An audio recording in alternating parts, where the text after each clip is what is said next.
오늘 이 아침에 주시는 말씀은 누가복음 23장 32절부터 43절의 말씀입니다. 누가복음 23장 32절에서 43절까지 말씀입니다.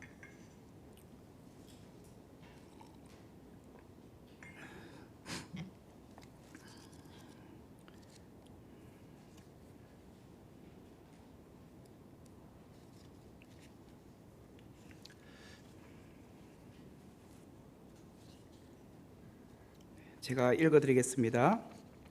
또 다른 두 행악자도 사형을 받게 되어 예수와 함께 끌려가니라. 해골이라 하는 곳에 이르러 거기서 예수를 십자가에 못 박고 두 행악자도 그렇게 하니 하나는 우편에 하나는 좌편에 있더라. 이에 예수께서 이르시되 아버지 저들을 사하여 주옵소서 자기들이 하는 것을 알지 못함이니이다 하시더라. 그들이 그의 옷을 나누어 제비 뽑을새 백성을 서서 구경하는데 관리들은 비웃어 이르되 저가 남을 구원하였으니 만일 하나님이 택하신 자 그리스도이면 자신도 구원할지어다 하고 군인들도 희롱하면서 나와 신 포도주를 주며 이르되 네가 만일 유대인의 왕이면 내가 너를 구원하라 하더라. 그의 위에 있는 유대인의 왕이라 쓴 패가 있더라.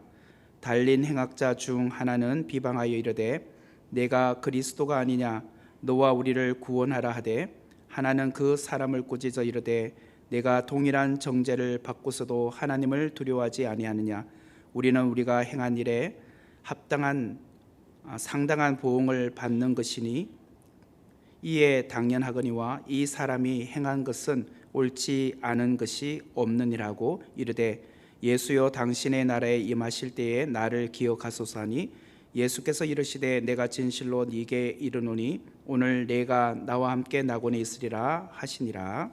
아멘.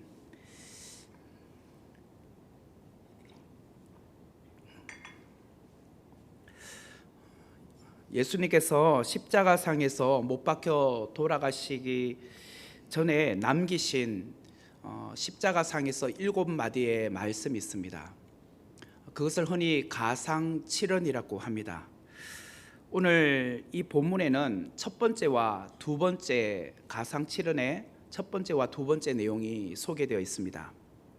34절 말씀에 보면 이에 예수께서 이르시되 아버지 저들을 사하여 주옵소서 자기들이 하는 것을 알지 못함이니이다. 바로 이것이 예수님께서 십자가상에서 첫 번째로 하셨던 말씀이었습니다.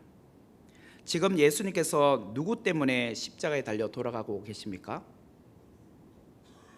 제가 질문을 했습니다. 누구 때문에 지금 십자가에 달려 돌아가고 계시죠? 네, 예수를 고소한 자들 때문에 십자가에 달려 있는 거 아닙니까? 그런데 예수님께서 십자가상에서 첫 번째로 하신 말씀은 자신을 십자가에 달리도록 한 사람들을 저주하는 것이 아니라 하나님 저들을 죽여주세요, 혼내주세요 이런 것이 아니라 오히려 아버지 저들을 사하여 주옵소서 자기들이 하는 것을 알지 못합니다 라고 십자가상에서 이것을 첫 번째로 말씀하셨다라는 거예요. 이 말씀을 읽으면 너무나도 충격스럽습니다. 예수님은 억울하지 않으신가? 제가 만약에 십자가에 달려 있다라고 했을 때 내가 만약에 예수님이라고 하면 저는 너무 억울할 것 같아요. 나는 죄가 없어요. 주님, 저들 때문에 제가 지금 십자가에 억울하게 매달렸어요. 저는 이렇게 말할 것 같아요. 예수님은 이 땅에 계시는 동안 누구보다도 정말 많은 사람들에게 선한 일, 정말 좋은 말씀만 전하지 않았습니까? 원수진 일은 한 번도 하신 적이 없습니다. 오히려 병약한 자들을 고쳐주었고 또 가난하고 헐벗은 자, 사회적인 약자들과 함께 하셨고 늘 섬김의 본을 보여주지 않으셨습니까? 그렇기에 제가 만약에 예수라면 하나님 아버지 저는 너무 억울합니다. 원수를 갚아주십시오. 저는 그렇게 말할 것 같아요. 그런데 예수님은 십자가상에서 가장 먼저 하나님 앞에 호소하기를 아버지 저들을 사하여 주옵소서 자기들이 하는 것을 알지 못합니다. 이렇게 기도하셨다라는 것이에요. 예수님은 무려 6시간 동안 십자가에 달려 있었습니다. 오전 9시부터 오후 3시에 운명을 하셨으니까 그렇게 고통당하는 시간이 6시간이었습니다. 예수님께서 십자가상에서 6시간 동안 고통 가운데 계실 때 그 예수님을 쳐다보고 있었던 사람들이 어떻게 행동했습니까? 오늘 본문 35절부터 37절의 말씀 제가 한번 다시 읽어보겠습니다. 백성은 서서 구경하는데 관리들은 비웃어 이르되 저가 남을 구원하였으되 만일 하나님이 택하신 자 그리스도이면 자신도 구원할지어다 하고 군인들도 희롱하면서 나와 신 포도주를 주며 이르되 네가 만일 유대인의 왕이면 네가 너를 구원하라 하더라. 여기서 관리들은 종교 지도자들이죠. 그들은 비웃었다 그렇게 말했다고 나오고 또 군인들은 희롱하면서 말했다라고 말을 합니다. 이처럼 예수님은 십자가상에 있으면서 자기를 향하여 끊임없이 희롱하고 조롱하고 멸시하고 모욕하고 있는 그런 자들을 향하여 지금도 저들을 보세요. 저한테 좀 욕하고 있어요. 비난하고 있어요. 조롱하고 있어요. 이렇게 말씀하신 것이 아니라 아버지 저들을 사하여 주옵소서. 자기들이 하는 것을 알지 못합니다. 이렇게 말씀하고 계셨다는 거예요. 억울하게 십자가에 달리신 예수님은 자신을 이 상황으로 몰아가고 있었던 사람들을 향하여 하나님께 용서를 구하고 있었다는 거예요. 예수님께서 하나님 아버지께 용서를 구하고 있는 그 대상들은 오늘 이 본문에 보면 한 7종류의 사람이 나옵니다. 예수님께서 용서를 구하고 있는 대상들, 첫 번째는 예수님의 몸에 거대한 못을 박았던 로마 병사들, 그것이 이제 첫 번째 부류라고 볼 수 있어요. 로마 군인들은 상급자의 명령에 따라서 그들은 이 일을 했습니다. 아마 그들은 또 이런 핑계를 댈 거예요. 저는 군인이지 않습니까? 위에 장군이 저희들에게 뭘 하라고 하면 명령에 하다라 해서 우리는 어쩔 수 없이 예수님을 못 박을 수밖에 없지 않았겠습니까? 저희들은 억울해요. 그렇게 말할 수 있겠죠. 그런데 사실 그들도 역시 예수님을 멸시하고 조롱했어요. 특별히 예수님께서 입고 있었던 그 겉옷을 벗겼어요.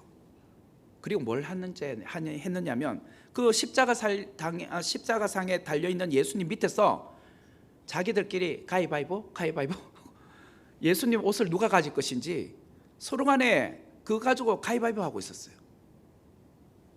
뿐만 아니라 그들은 망치를 들고 예수님을 십자가에 못 박았고 창으로 예수님의 옆구리를 찔렀어요. 아무리 그래도 그렇지, 시켜도 그렇지 그렇게 할 수 있느냐 말이에요. 이처럼 예수님은 십자가상에서 하나님께 자신을 때리고 멸시하고 자신을 못 박았던 이들을 향하여 용서해달라고 말하고 있었다는 거예요. 두 번째로는 빌라도 총독입니다.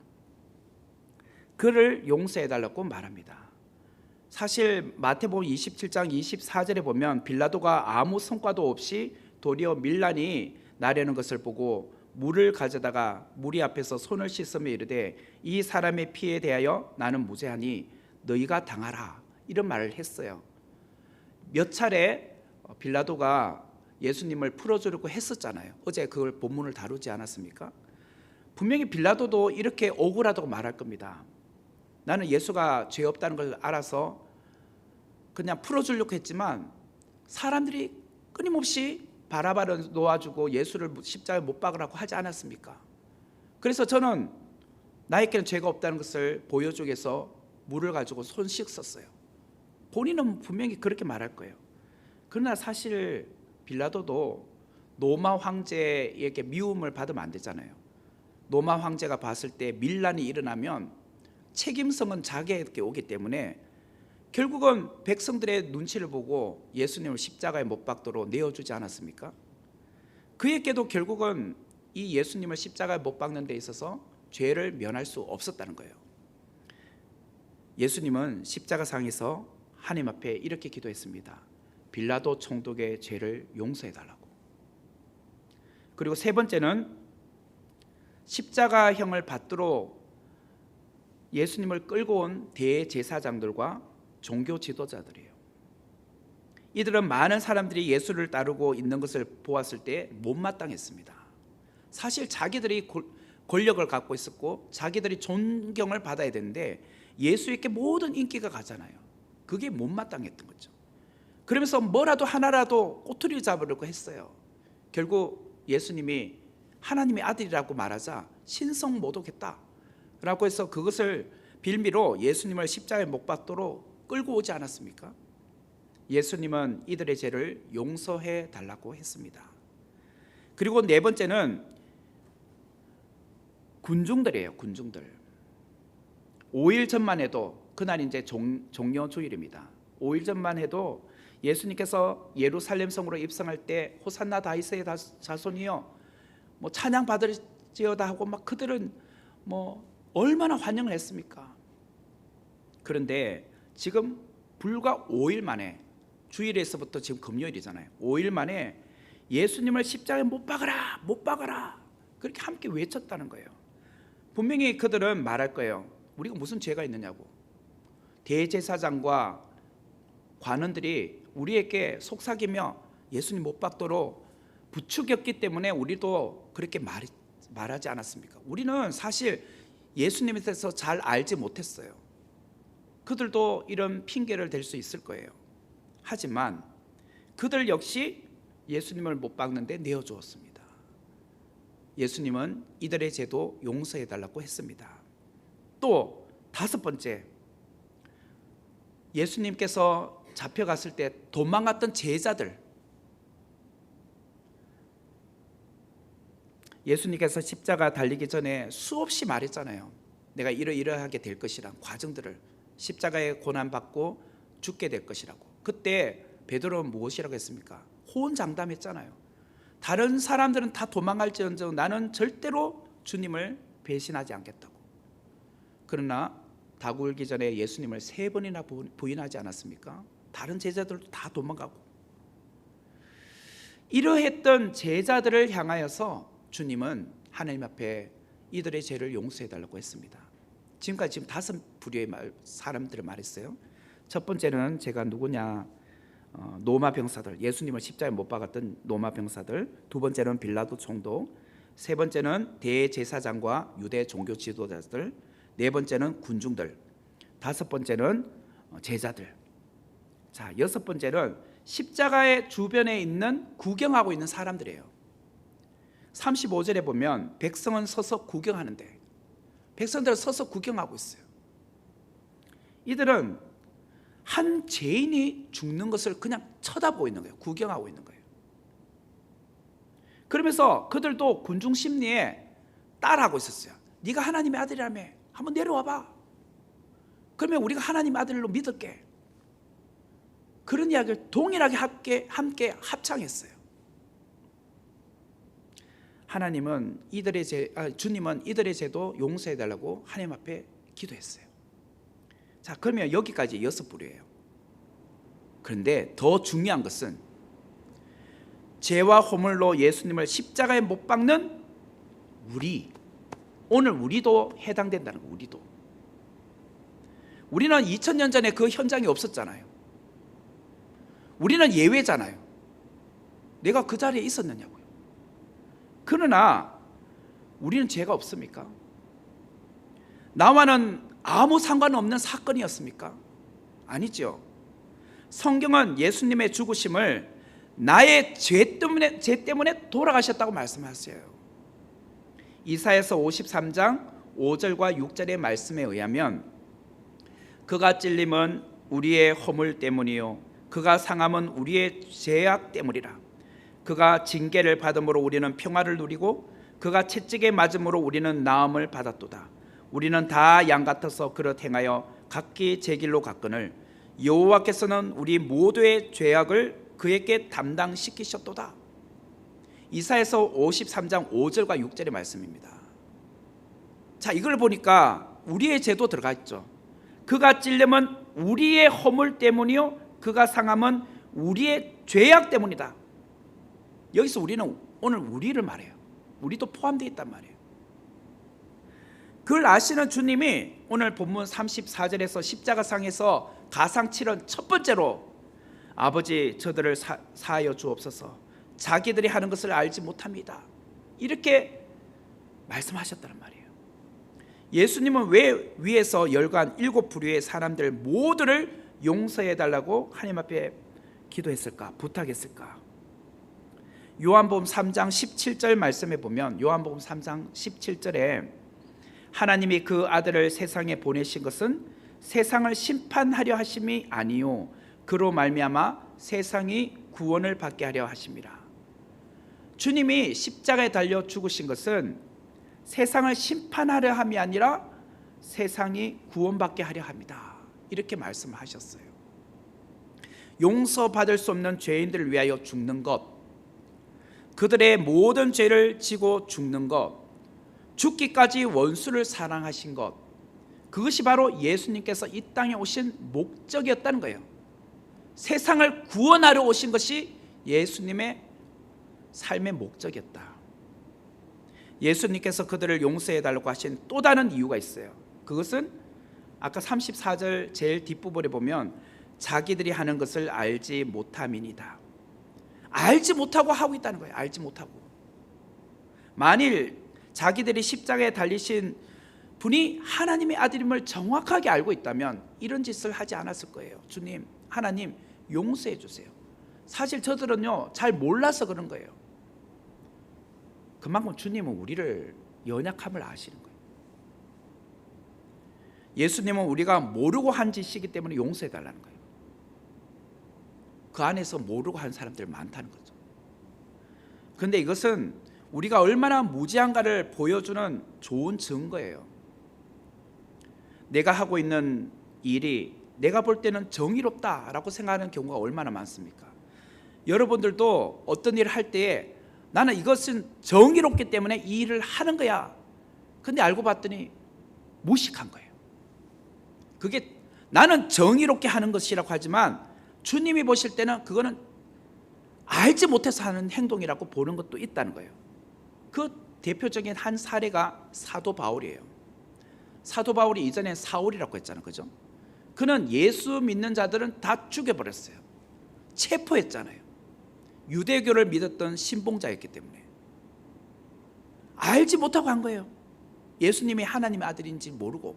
그는 열심히 있었습니다.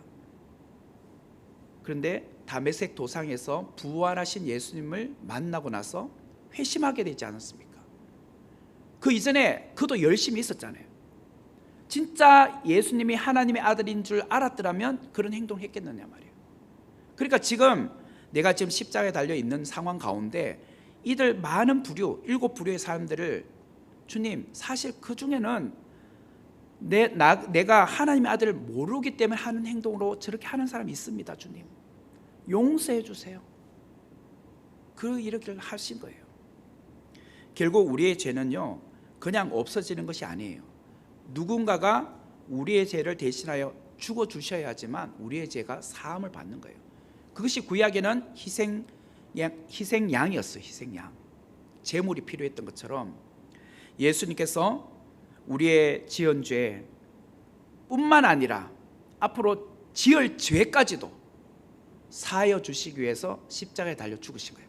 과거에 지은 죄까지만 아니라 앞으로 혹 우리가 지을 죄까지도 사하여 달라고 한 거예요. 그래서 우리가 주기도문에도 그런 이야기가 나오는 것 같아요. 주기도문을 보면 우리를 시험에 빠지지 않게 하시고 다만 악에서 구하옵소서. 이 내용은 과거뿐만 아니라 미래에 지을 죄까지도 사하여 달라는 거거든요.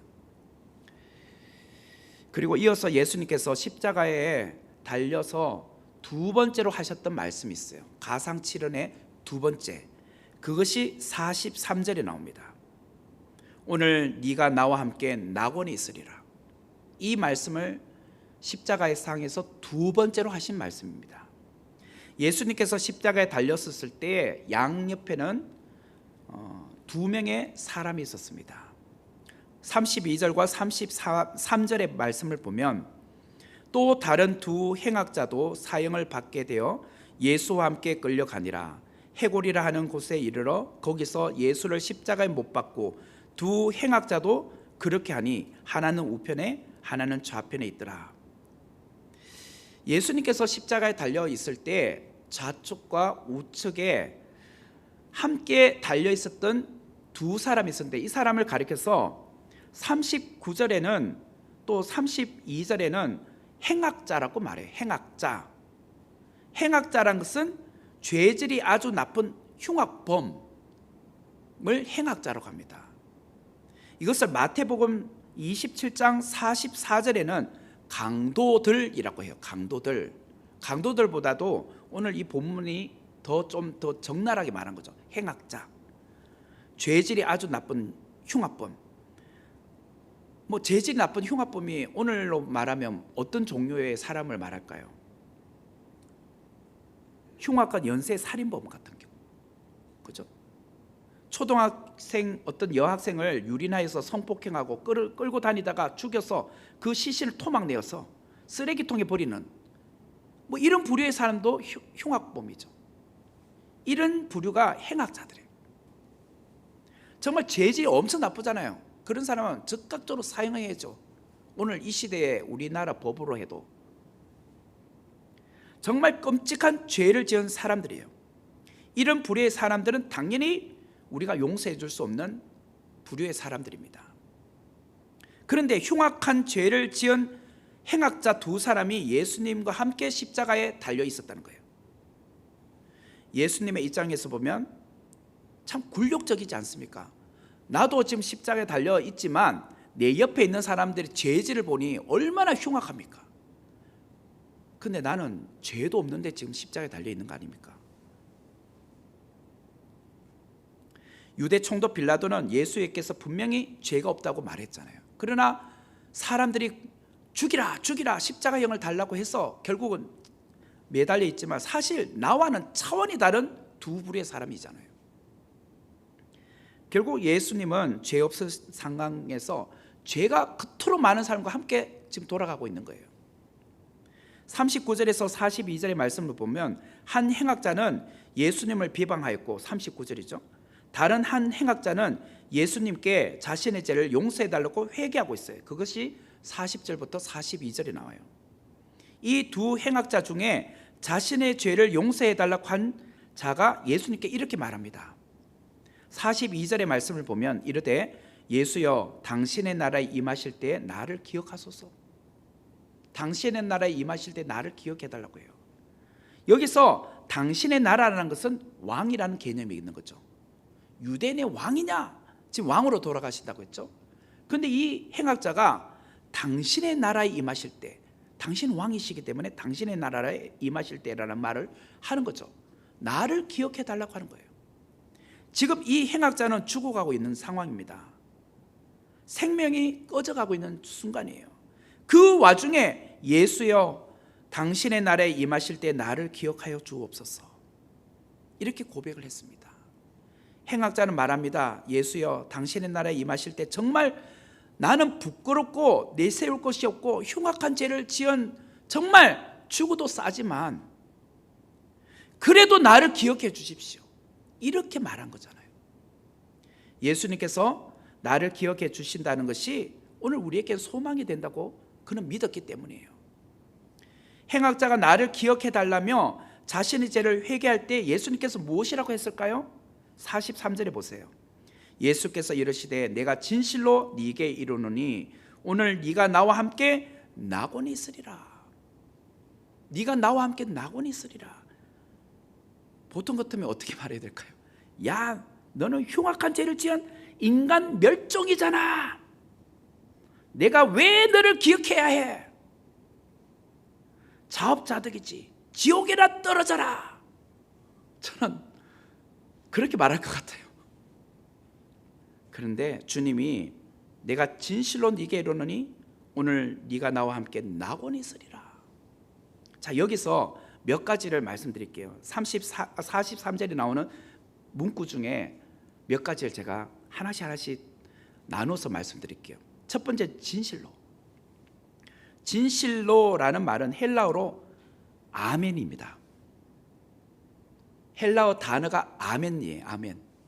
아멘의 뜻이 뭐냐? 진실로예요.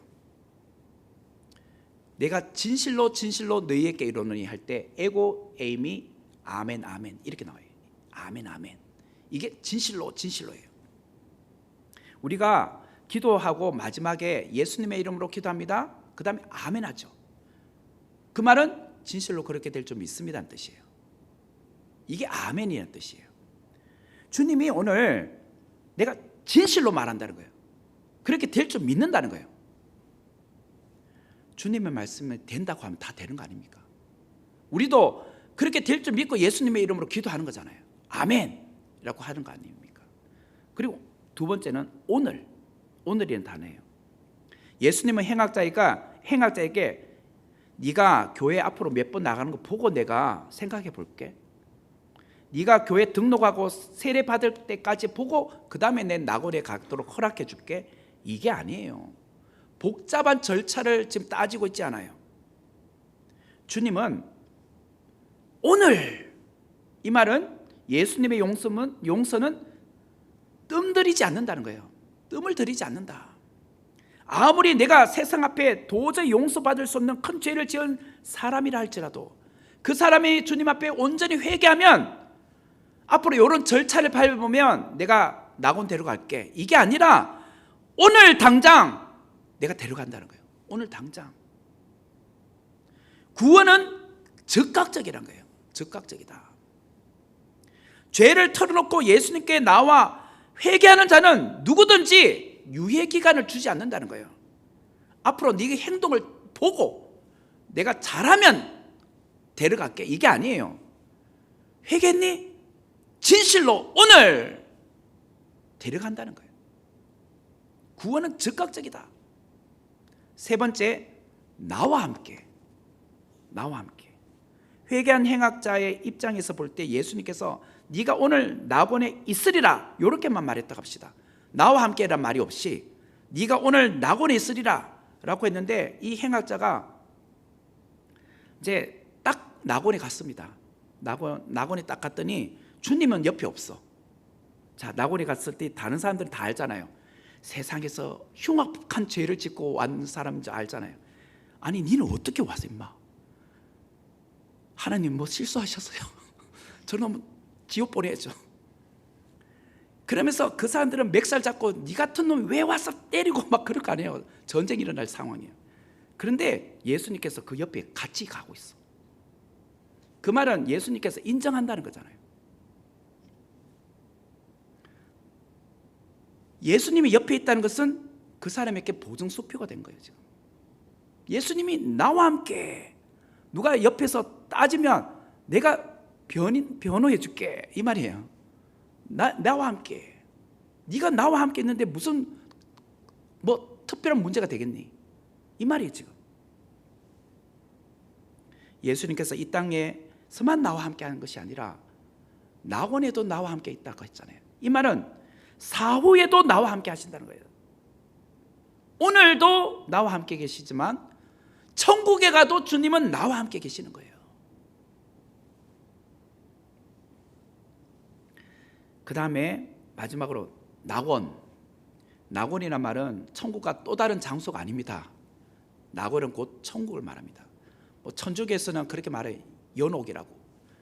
그것은 이제 죄가 조금 남은 사람들, 그런 기회를 주는 단계로 봐요. 그래서 현재 살고 있는 그 후손들이 선한 일을 해서 지금 애매모호하게 가 있는 낙원에 가 있는 사람들을 이렇게 천국 갈 수 있도록 자기들이 이 땅에서 힘써주는 거, 뭐 그렇게도 보는 경우가 있어요. 낙원은요 천국입니다. 중간 단계가 아니에요. 행악자의 영혼은 죽는 그 즉시 천국에 가는 겁니다. 회개했으니까. 여러분, 오늘 회개한 행악자를 통하여 우리가 반드시 기억해야 될 것이 무엇일까요? 아무리 이 땅에서 큰 죄를 지었다 할지라도 진정으로 주님 앞에 회개하면 주님께서 용서해 주신다는 거예요. 이 땅의 사람들은 나는 절대로 너를 용서할 수 없어. 너의 그 흉악한 죄를 나는 절대로 용서할 수 없단 말이야. 그런 부류의 사람이 있을 수 있습니다. 그러나 주님은 다 용서해 주신다는 거예요. 그 품은 너무나도 넓어요. 오늘 이 자리에 우리가 혹여나 나 같은 죄인이 무슨 용서함을 받아? 아닙니다. 주님 앞에 회개하시면 다 용서를 받는다는 거예요. 그리고 오늘 나와 함께 낙원이 있다고 했지 않습니까? 주님은 오늘도 나와 함께 하시고 사후에도 나와 함께 하시고 내가 죽으면 그 즉시 천국에 가는 겁니다. 지금도 예수님은 진정으로 회개하는 자를 찾고 계세요. 돌아오기를 기다리고 계시단 말이에요. 그런데 이런 오해가 없기를 바라요. 나는 이 행악자처럼 죽기 전에 회개하면 되겠지. 그래서 실컷 죄를 짓다가 죽기 직전에 회개하면 되잖아요. 또 그렇게 또 생각하는 사람이 있어요. 또 개 중에는. 그런데 여러분, 죽는 날을 여러분 다 알고 살아가십니까? 언제 어떻게 죽을지 알면은 저도 그렇게 하고 싶어요. 그냥 행악자처럼 죽기 직전에 하면 뭐 이보다 좋을 수는 없겠죠 뭐. 근데 아무도 모르잖아요. 그러므로 지금이 우리가 은혜 받을 만한 때요, 구원의 날이라고 하시잖아요. 그리고 천국은 상급이 있습니다. 그렇게 가면 천국에 가서 무슨 상급을 받고 살겠습니까? 이 땅에서 정말 열심히 생활하고 믿음 생활하는 분하고 그렇게 마지막에 그렇게 간 사람하고 똑같았어야 되겠습니까? 천국은 같이 가지만 하나님의 상급이 다르다는 거예요. 그걸 아셔야죠. 그래서 우리가 늘 그 하나님의 말씀에 의지하면서 살아가는 자 되기를 주의 이름으로 축원합니다.